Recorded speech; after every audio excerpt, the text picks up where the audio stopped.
Legislar, eu digo, para mim é a mais sagrada.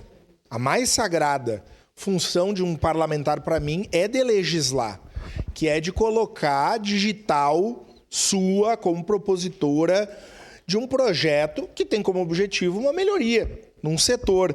E nesse caso, pelo princípio da publicidade da administração pública, é garantir que as pessoas tenham acesso às informações. Então, vereadora Daiane, a senhora está de parabéns. Eu já apresentei vários projetos esse ano, estão tramitando na casa, a gente fica conversando com o relator, conversa com o colega, isso faz parte de construir o consenso. Mas aqui é um projeto que não é questão de um partido, não é uma questão ideológica partidária, vamos dizer assim, mas é de dar garantia que as pessoas, que os cidadãos e as cidadãs tenham acesso às informações.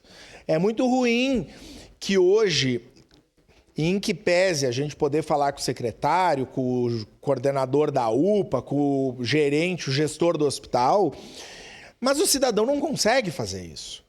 E é fundamental que nós tenhamos a garantia de que esses dados sejam disponibilizados de forma acessível, de forma fácil.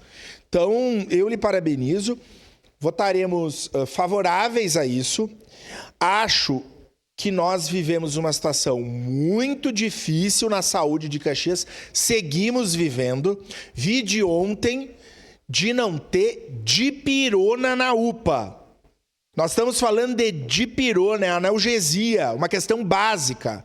Ah, mas a falta é o entregador que não entregou. Então, precisamos das informações, votaremos favoráveis e provavelmente o tema vai seguir com muita força na casa pelas cobranças e melhorias que são necessárias. Parabéns, no momento oportuno votarei favorável. Em declaração de voto, vereadora Daiane Mello.